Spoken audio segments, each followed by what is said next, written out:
you know, those are combos that he's probably pulling off at home in training. Yeah, I mean, there's like, a reason why he's going for it, right? Right. At least I hope so. I hope so. Popular theory suggests. Anyways, we're gonna go into our next matchup. We're gonna find out is that Joey Fury that's up there? I can't tell. The hood is. Oh, it is Joey Fury. He's playing his Crow. Because I think you can see the circus shirt under his hood. Are you looking at his butt, James? Did you just admit? Maybe. All right. No, not at all. Oh, he's shaved, so he looks. He's baby faced even more than ever. And he's going up against Crow. Oh, man. A battle of old school versus, well, they're both old school. A lot of people don't know Joey Fury, even though as young as he is, he started playing when he was like 9 years old. You know, I've seen that boy around the Tekken 5 days. Dang, so a lot of these new school players like Anakin and Joey Fury been playing for a long time since a very young age. Tekken is a game for veterans. And I'm sure you've heard this, and a lot of people have mentioned it before. There's a lot of value to that legacy experience. Oh yeah. I mean, that's one of the things. Tekken, you know, a lot of fighting games between versions, they change pretty drastically. Yep. You know, Tekken has maintained a lot of its core concepts and core strategies across the games. Yeah, I feel like it's minute adjustments is really what Tekken has. I mean, it's not too often where a character or core moves for the character would get overhauled in such a way where they're unplayable or they're completely vastly different. Right. Although Tekken 7 probably one of the biggest changes between games. Oh yeah, especially I mean, Tekken 7 had the benefit, of course, it changing completely differently system-wide from the last competitive Tekken game, which of course was a tag game with two different characters. Right. So it's back to roots, of course, back to core fighting. Oh, he is using Steve. He's back to his character. All right. Man. Yeah, this is, like I said, very, very few players have ever been able to do a back-to-back at EVO, and Crow is one of them, taking back-to-backs in Tekken. And so, yeah, going with his tried and true, loyal to his character Steve here. Goes for the 10 count throw. You know, there's not that many Steve players that we see in the TWT. Well, actually, there might be. It's just we don't see them placing very high. So we'll see how this is going to work out. A lot of people actually think Steve is one of the best characters in the game. He's up there. You know, a lot of people will say that he's one of the better characters in the game. It's just not often that we see him, of course, performing at the top of the tier ranks. I would say, like, you know, everyone for almost every single tier list has Devil Jin in the top 3. But you never see any other Devil Jin other than Kudans, right? Right? He's like the only Devil Jin player. But, I mean, why do you think that is? Why do you think that there are so few Steve players who are able to perform at the highest level, considering that everybody thinks he's so strong? I feel like, you know, I hate to say this, there's a lot of people that are out there, they're lazy.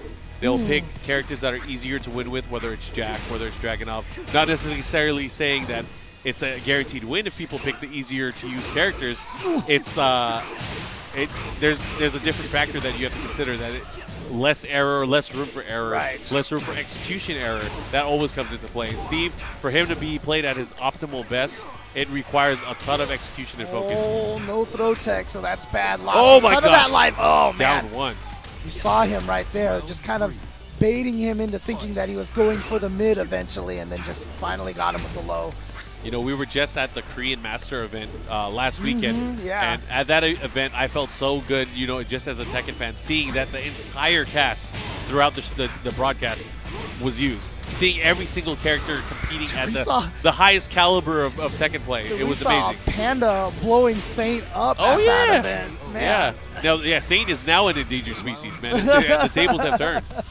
All right, 2 rounds to 1. Joey Fury here is kind of running away with it, but Crow, you can't count him out. He's one of those players that can make adjustments there. Big counter hit. Yeah, and especially with a veteran like Crow, you know, he's one of those players that's going to be able to gain a lot of information very early on, as you can see here, playing very strong here in this 4th round. But, okay, here comes Joey Fury now, trying to... Oh, my God, what a whiff punish there. And he's using a lot of moves that we don't usually see from Steve, able to get that new 14-frame punish. And he used it as a whiff punish that time. And, man, Crow taking Joey Fury here to our final round, match number 1. Okay, goes for the grab. You see the patience there from Crow, just dashing up and just trying to see what Joey Fury's going to do. Oh, see, again, just... And they trade blows, though. The bravery right there. It's one of the hardest things to do in fighting games, to just go right up to somebody and not hit any button. Ooh. Oh. But right there, the range of Jack. Because, I mean, Steve is not a character that has the same, like not known for ranged attacks, right? Yeah, not really. I mean, he has a lot of wind-up on his moves. Even though he does have moves that reach from very far away, they're often too slow. They are too obvious. Steve excels in his poke game. His jab is really what is key. Right. His jab and his counter hit ability from the jab. And so it's going to be really scary to go up against a character like Jack. The approach has to be so calculated because Jack is a character with that kind of range. Can keep you out with a lot of the forward twos or the standing ones. Down forward one, down back one. A lot of good range on those. Crow right now chewing away on that bubble gum. Probably chewing on some ideas in his mind as well on how to make the proper adjustments to take this. Yeah, hopefully he doesn't get chewed out for losing here. But we'll see how he's able to make this adjustment. Now in an infinite stage, probably something that would be a little bit better for him here, I think, in this matchup. I feel like you don't want to – oh, my God, low parry to start of the round. I feel like you don't want to have your back to the wall if you're fighting against Jack. Oh my God! On the wake up. Do it again. Let's go for 3. Let's do it Joey again. Fury Do it with again. two Oh, low snap. parries, yeah. He made 3 amazing reads in a row. And, man, it paid off big time. But Crow looking to come back.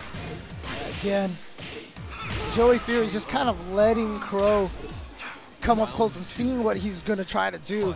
And right now, Crow, I feel like at point-blank range, Crow hasn't been quite successful enough with his mix-ups. All right, here he's looking. Okay, got in. Yeah, this time using the duck and the advanced movement here with Steve. The beatdown punch to follow. He went for it again. Got a little bit greedy. And Joey Fury, he's just, he's playing that wall, that Jack wall that we know so well. Yeah, Joey right now is controlling the neutral so well against Crow. Oh, and gets the float. He's going to be able to get the full conversion off of this as well. Yeah, caught him right out of the air here. What kind of mix-up from Steve? Down forward 1-1. That's going to end it. This time catching him out of the air. And 2 rounds to none. Not looking good. Oh, wow. Just starting right away with the shoulder rush. Uh-oh. And catching with the low now. Again, right here, this is the problem. Crow has not been able to find much success at that range. He has not been able to find a way in, and whenever he does, like I said, he hasn't been able to get Joey to crack at all. See right now, look at this, just backdashing the whole way. Joey is just almost toying with Crow right now. Says, you know what, you can't chase me into a corner. Gets him with the jackhammer, and that's gonna end it right there. Yeah, so I believe Crow now into the loser's bracket. Joey Fury, of course, moving on throughout the winner's bracket, place that he's probably very familiar with. We're going to see him, of course, later on today. Who do we have coming up next? I'm trying to see who's back there.